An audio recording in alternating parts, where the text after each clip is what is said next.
नमस्कार। आज हम एक बहुत ही दिलचस्प विषय पर बात करने वाले हैं, जगन्नाथ रथ यात्रा। हमने इसके बारे में एक YouTube वीडियो ट्रांसक्रिप्ट से जानकारी जुटाई है और कोशिश करेंगे कि इस यात्रा की जो खास बातें हैं, जो कहानी है, उसे ठीक से समझें।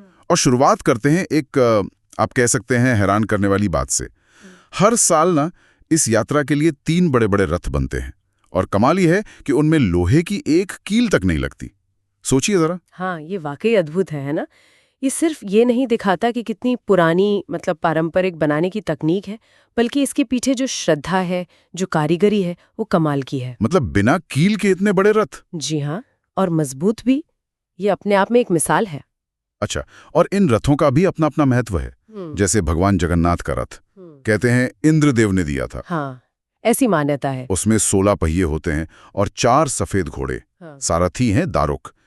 ये जो 16 पहिए हैं या सफेद घोड़े, इनका कुछ खास मतलब होता है? बिल्कुल बिल्कुल।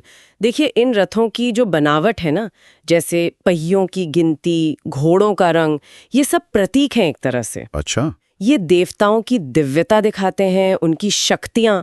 जैसे 16 पहिए हो सकता है 16 कलाओं के प्रतीक हों या दिव्यता का कोई और पहलू। और सफेद रंग तो पवित्रता का प्रतीक है ही।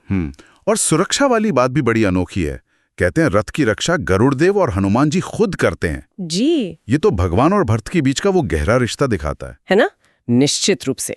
ये एक तरफ तो भक्तों की सेवा दिखाता है और दूसरी तरफ वो भरोसा कि भगवान की सुरक्षा में है। वैसे तो भगवान कृष्ण को किसी सुरक्षा की जरूरत नहीं। हाँ, वो तो है। पर भक्त तो सेवा करना चाहते हैं। ये भक्ति का एक बहुत सुंदर रूप है। अब आते हैं कि ये यात्रा शुरू कैसे हुई। इसकी कहानी भी है एक।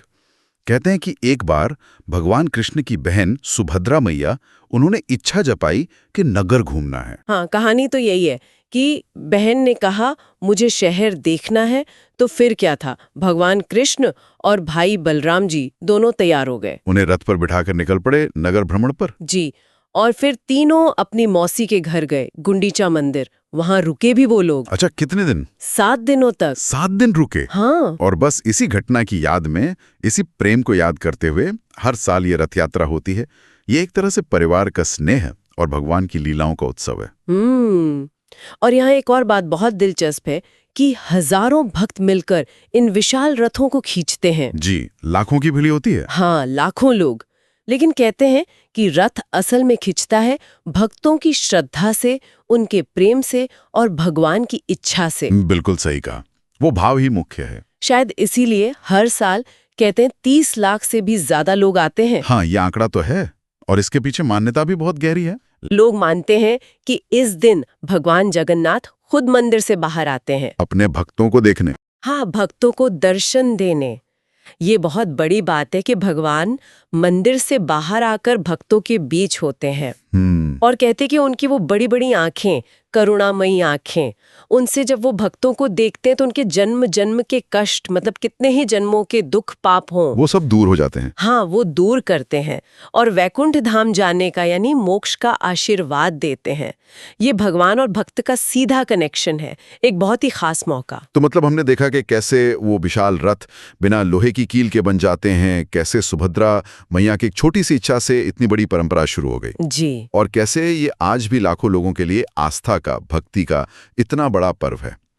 तो आखिर में इसका क्या सार निकलता है? देखिए, ये सोचने वाली बात है कि ये जो सार्वजनिक उत्सव होते हैं, इनके जरिए भगवान की कृपा पाना, मुक्ति पाना, इसमें लोगों का विश्वास कितना मजबूत है, कितना गहरा है।